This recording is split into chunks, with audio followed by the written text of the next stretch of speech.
कृषि कानूनों के विरोध में महापंचायत को संबोधित करने बुलंदशहर पहुंचे आरएलडी के राष्ट्रीय उपाध्यक्ष जयंत चौधरी ने केंद्र और यूपी सरकार पर जमकर जुबानी तीर चलाए। पीएम मोदी पर निशाना साधते हुए जयंत बोले कि बहुत हुआ दाढ़ी शॉल का श्रृंगार, अब की बार सत्ता से बाहर। इतना ही नहीं, यूपी की कानून व्यवस्था पर सवाल उठाते हुए जयंत ने कहा कि सीएम जिस वन डिस्ट्रिक्ट वन प्रोडक्ट की बात करते हैं उसका तो पता नहीं, मगर हाँ, हर जनपद में अपराध कितना बड़ा है वो सब देख रहे हैं। मोदी स्टेडियम पर चुटकी देते हुए जयंत बोले कि स्टेडियम का एक छोर अडानी है, दूसरा अंबानी। वहीं भाजपा समर्थकों पर तंज कसते हुए जयंत बोले कि कुछ लोगों को बताओ कि ट्रेन का किराया 2 गुना हो गया है, तो वो बोलते हैं कि ठीक ही है, ट्रेन में भीड़ कम होगी। पेट्रोल महंगा हो गया है तो वो भी अच्छा है क्योंकि लोग साइकिल चलाएंगे और पैदल चलेंगे। गैस महंगी हो गई है तो लोग कम इस्तेमाल करेंगे। ऐसे लोगों पर चुटकी लेते हुए जयंत बोले कि कुछ लोगों के पास हर बात का एक अलग ही तर्क है और वो तर्क है कि मोदी जी ने किया है तो ठीक ही किया होगा। ऐसे लोगों का कुछ नहीं हो सकता। किसानों में जोश भरते हुए जयंत बोले कि ऐसी कोई लाठी नहीं बनी जो किसानों को लग सके। उन्होंने कहा सरकार को कृषि कानून वापस लेने होंगे, नहीं तो हम सरकार को ही सत्ता से बाहर कर देंगे। जयंत ने कहा कि हमारी लड़ाई खेत खलियार की है जबकि उनकी अडानी अंबानी की, और अब खुलकर नजर आता है। जबकि जयंत ने कहा कि मंडी समिति का गठन भी उनके दादा चौधरी चरण सिंह के शासनकाल में ही हुआ था। आपको बता दें कि विपक्षी दल कृषि कानूनों को मुद्दा बनाकर 2022 को जमीन तैयार करने में लगा है, जिसको लेकर आरएलडी नेता भी पश्चिमी यूपी में लगातार महापंचायतों में पहुंचकर किसानों को संबोधित कर रहे हैं। मैं समझ सकता हूं, मैंने बहुत नेताओं को करीब से देखा है।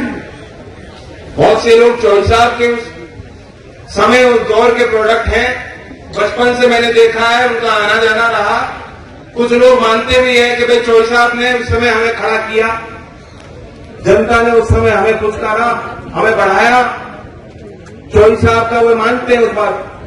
मैं उनसे बातचीत करा, देखा है, मैंने बहुत करीब से मैंने जाना है कि जो राजनीति में, जो व्यवस्था में जो लोग जो नेतृत्व करते आए हैं देश का, उनकी सोच कैसी हो। और जो नेता होता है कभी कभी जिद्दी भी होता है, लेकिन उसके कारण है क्योंकि वो कहीं ना कहीं जो आदमी मुद्दों को लेकर चलेगा, जो आदमी ईमानदार होगा वो जिद्दी होगा।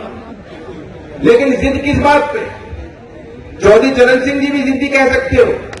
जमींदारी उन्मूलन था, 27,000 पटवारी ने हड़ताल दे दी थी,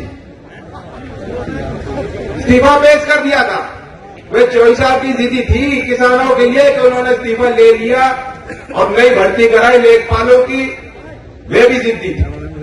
लेकिन चौधरी साहब तो आपके लिए जिद करते थे।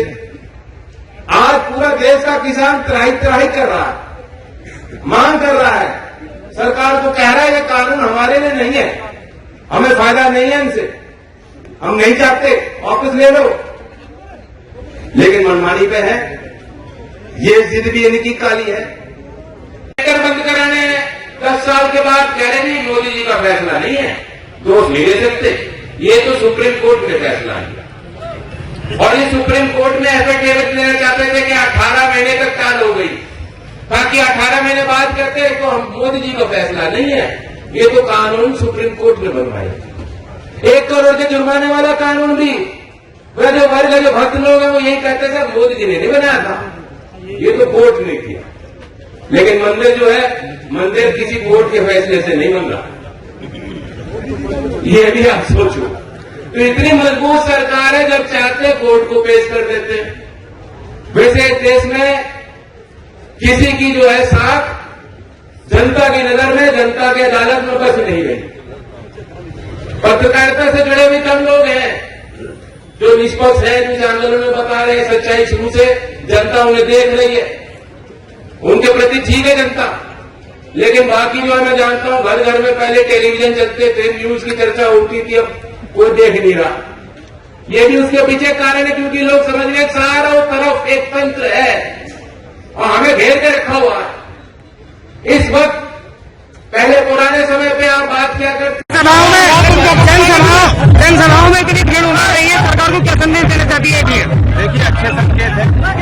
किसानों के हौसले को बढ़ाने के लिए हम ये पंचायत के आयोजन कर रहे हैं और किसानों की ताकत बढ़ रही है। सरकार को भी सोचना चाहिए, जब इस तरह के किसान की पंचायत खुद आते साधनों से पहुंच रहे हैं, एक आवाज में बोल रहे हैं, एक आवाज में किसान के इन कानूनों को नकार रहे हैं, तो किसानों की बात माननी चाहिए। आज आप यूपी सरकार पर क्राइम की बात आपने की है, जबकि यूपी सरकार के जो मुख्यमंत्री हैं वो लगातार कह रहे हैं कि उत्तर प्रदेश में राम राज्य है और जो अपोजिशन है वो अफवाह फैलाने का काम कर रहा है।